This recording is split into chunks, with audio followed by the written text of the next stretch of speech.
Assalamualaikum warahmatullahi wabarakatuh. Kita lanjutkan belajar ilmu kebenaran, fondasi penyempurna pemahaman dan pelaksanaan hubungan dengan Allah dalam kehidupan sehari-hari. Buku-buku Bu Ririn sudah tersedia, kita tinggal memiliki, mengamalkan, dan melaksanakannya. Karena konsep ini sudah dipaparkan dengan sangat jelas. Yang pertama adalah tentang tema sapi.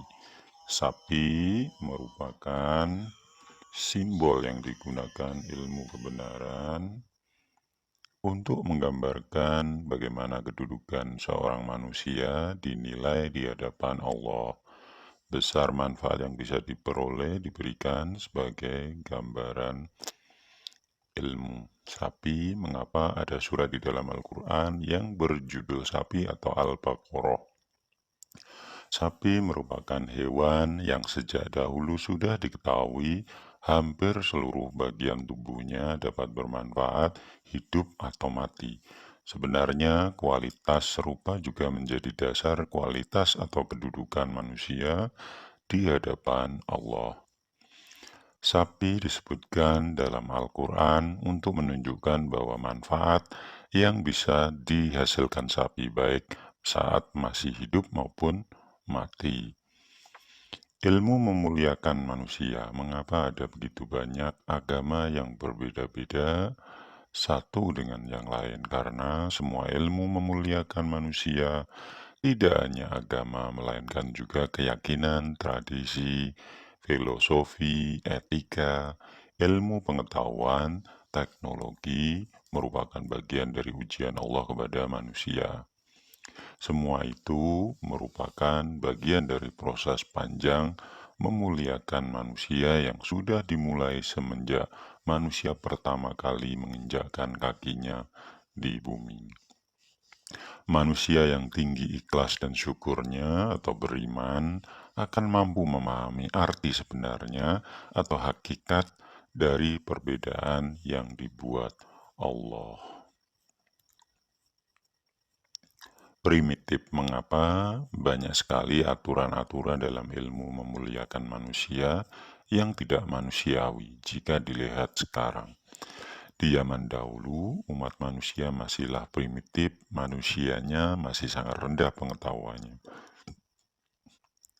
Nafsu rasa aku yang mereka rata-rata jauh lebih tebal dibandingkan sekarang.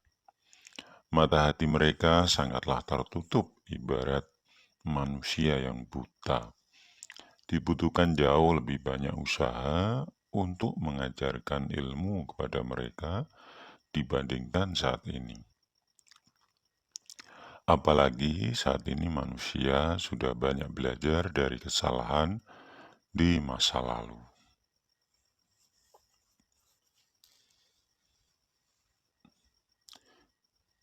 Selanjutnya, konsekuensi logis mengapa Allah tidak sejak awal langsung menurunkan berbagai ilmu memuliakan manusia yang canggih seperti sekarang.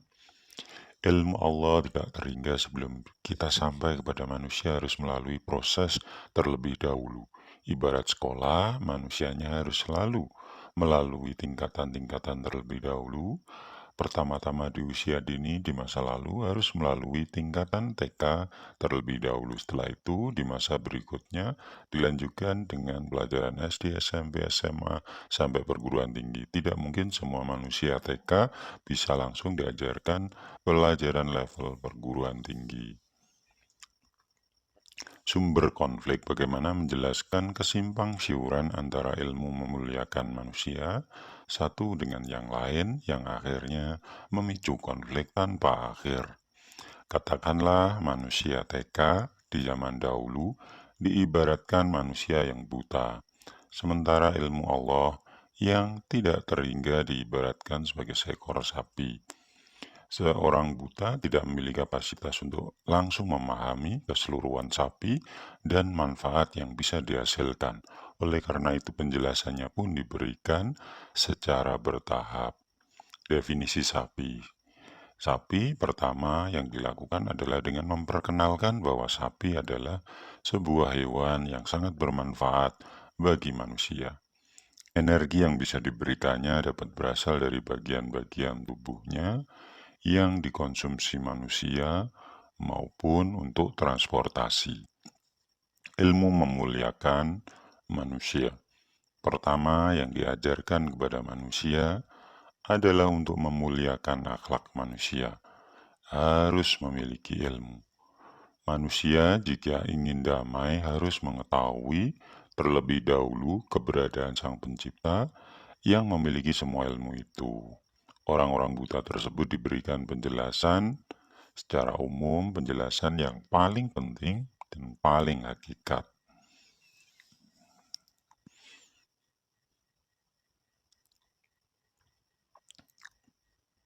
Kaki sapi.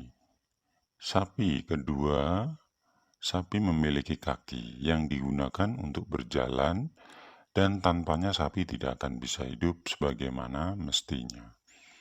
Ilmu memuliakan manusia. Kedua, manusia diajarkan bahwa mereka dibekali dengan alat berupa tubuh, tangan, dan otak. Manusia diajarkan bagaimana cara memanfaatkannya untuk bertahan hidup. Orang-orang buta dituntun untuk meraba kaki sapi sambil diajarkan bagaimana bertahan hidup di alam yang tidak bersahabat.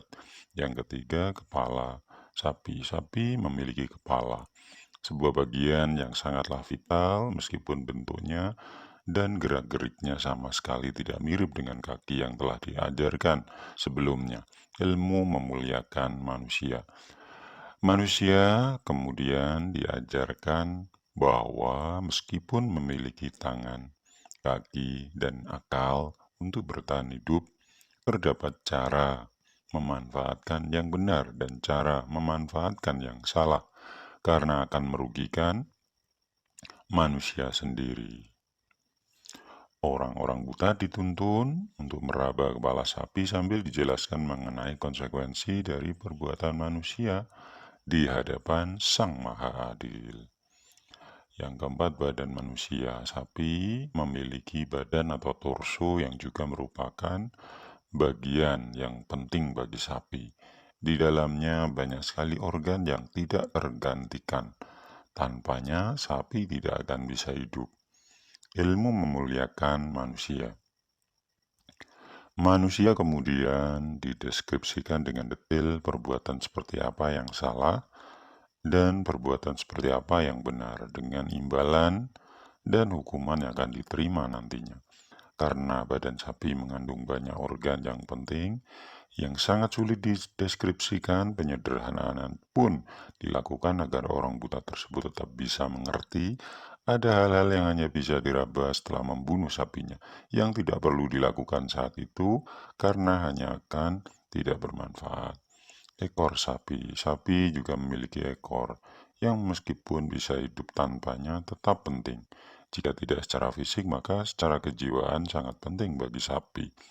Ilmu memuliakan manusia, manusia diajarkan ada syarat-syarat ketentuan yang berlaku dalam setiap perbuatan salah benar. Tanpa bisa dihindari, kebingungan pun muncul karena informasi mengenai sapi berbeda-beda dari bab 1 sampai bab 5, terdapat kontradiksi definisi sapi dengan bentuk, fungsi, dan seperti apa sapi. Apa itu sapi? Selayaknya dinamika proses belajar, masing-masing orang buta pun memiliki definisi yang berbeda-beda mengenai apa yang dikatakan sebagai sapi. Ada yang ngotot sapi itu bentuknya lonjong dan ada bagian yang lancip di tengahnya. Ada yang ngotot sapi itu bentuknya silindris, tipis, dan panjang. Ada yang ngotot sapi itu lentur dan ada rambutnya di ujung. Ada yang ngotot, semua itu tidak penting, karena bagian paling penting adalah dagingnya. Ada juga yang ngotot, paling penting bukan semua bagian tersebut, tetapi sapinya harus masih hidup, jangan dibunuh. Masing-masing tidaklah cukup ataupun tepat untuk menggambarkan seekor sapi. Sekedar mengumpulkan dan menggabungkan bagian-bagian tersebut pun belum cukup karena letaknya bisa salah. Jadi itu adalah persepsi-persepsi yang telah timbul setelah dikenalkan apa itu sapi.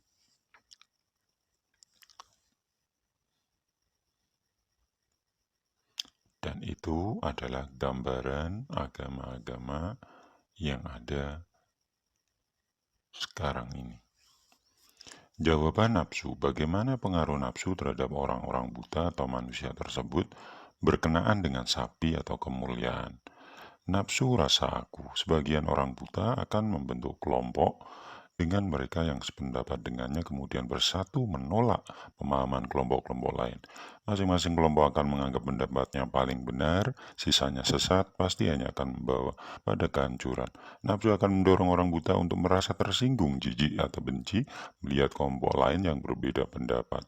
Lupa bahwa sapi tidak seperti itu. Jawaban nafsu,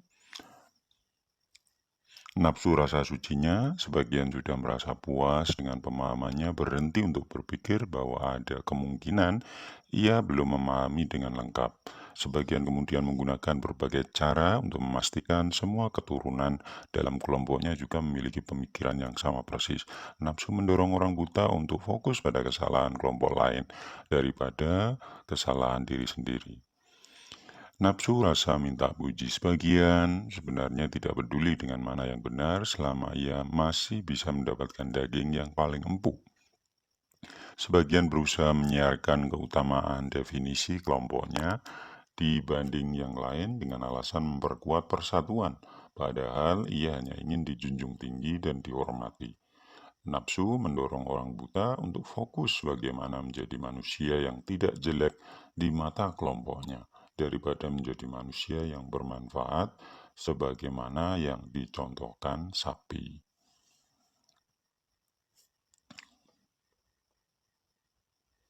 Apa itu sapi? Sebagian orang buta menyerah dengan penjelasan mengenai sapi yang simpang siur. Akhirnya mencoba bereksperimen. Ada yang menendang kepalanya sehingga perutnya tertusuk tanduk. Ada yang meremas ekornya sehingga ia tertendang kaki sapi.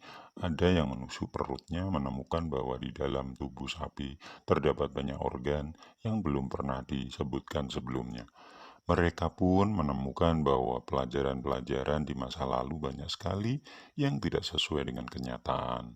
Jawaban nafsu, nafsu rasa aku, sebagian orang buta tersebut akan membentuk kelompok dengan mereka yang sependapat dengan kemudian bersatu menolak mereka yang berpegang pada paradigma lama. Masing-masing akan menganggap pendapatnya yang paling benar, sedangkan sisanya sesat, pasti hanya akan membawa pada kehancuran. Nafsu akan mendorong orang buta tersebut merasa tersinggung, jijik, atau benci jika melihat kelompok lain yang kuno tersebut daripada fokus ke dirinya sendiri. Nafsu rasa minta suci. Sebagian sudah merasa puas, pemahamannya berhenti untuk berpikir bahwa ada kemungkinan ia belum memahami dengan lengkap. Sebagian kemudian menggunakan berbagai cara untuk memastikan semua keturunan dalam kelompoknya juga memiliki pemikiran yang sama persis. Nafsu akan mendorong orang buta tersebut fokus pada kesalahan kelompok lama daripada fokus pada peningkatan diri sendiri mengikuti pemahaman sapi tersebut. Rasa minta puji. Sebagian sebenarnya tidak peduli dengan mana yang benar selama ia bisa mendapatkan daging yang empuk. Sebagian berusaha menyiarkan keutamaan kemajuan kelompoknya dibandingkan yang lain dengan alasan memperkuat persatuan, padahal ia hanya ingin dijunjung tinggi dan dihormati. Nafsu mendorong orang buta untuk fokus bagaimana menjadi manusia yang tidak jelek di mata kelompoknya daripada menjadi manusia yang bermanfaat. Di manakah posisi malaikat mukorobin dalam metafor sapi dan orang buta di atas bimbingan malaikat mukorobin? Diturunkannya ilmu kebenaran yang mengutamakan hubungan dengan Allah melalui utusannya dari alam rohani, malaikat mukorobin bertujuan menyembuhkan kebutaan manusia yang diakibatkan nafsu. Sebab hanya dengan cara itu semua penjelasan yang telah dibeberkan sebelumnya benar-benar bisa dipahami. Tanpanya tidak peduli sampai kapanpun, manusia tidak akan bisa memperoleh penjelasan. Proses penyembuhan kebutaan. Untuk menyembuhkan dari kebutaan tersebut, manusia harus diproses terlebih dahulu dengan dibersihkan hatinya dari hak Allah yang terlanjur digunakan oleh manusia. Dengan bersihnya hati, manusia baru bisa melihat dengan terang dan jelas apa itu sapi secara seutuhnya, di manakah letak bagian-bagian selama ini penjelasannya simpang siur dan berbeda tersebut. Manusia bisa melihat sendiri dari penjelasan-penjelasan yang diterima selama ini, mana yang merupakan kenyataan dan mana yang dibuat-buat. Agama Allah ketika semua manusia sudah melihat, ketika tatanan dunia baru sudah sempurna, seluruh agama akan disatukan menjadi agama Allah sesuai dengan firman Allah dalam surat An-Nasr yang artinya pertolongan. Apabila telah datang pertolongan Allah dan kemenangan, Allah menurunkan pertolongannya melalui malaikatnya untuk membantu manusia mengalahkan musuh terbesar yang sejatinya ada di dalam manusia itu sendiri, yaitu nafsu. Kemenangan berarti memenangkan dari nafsu sembunyi manusia dari penyakit kebutaan karena tertutup nafsu. Agama Allah. Ketika semua manusia sudah melihat, ketika tatanan dunia baru sudah sempurna dan disatukan menjadi agama Allah sesuai dengan firman An-Nasr. Dan kamu lihat manusia masuk agama Allah dengan berbondong-bondong. Umat manusia secara kolektif masuk agama Allah bukan hasil dari kekerasan atau paksaan, melainkan dari kesadaran sendiri dari dalam hati yang telah terbebas dari nafsu. Hati yang telah mendapatkan pertolongan Allah berupa petunjuk bagaimana menjadi manusia yang benar. Ketika manusia sudah melihat, maka bertasbihlah dengan memuji Tuhanmu dan mohonlah ampun kepadanya. Sesungguhnya Dia adalah Maha Penerima Taubat. Manusia yang mau melepaskan hak-hak Allah yang digunakan nafsu akan mampu melaksanakan bahwa yang berhak dipuji hanyalah Allah, bukan segala macam di dunia ini yang sejatinya merupakan buatan Allah. Manusia juga akan mampu berserah diri secara total. Tobat yang sebenarnya, di mana ujian dalam bentuk apapun tidak akan mendorongnya untuk mengulangi kesalahannya.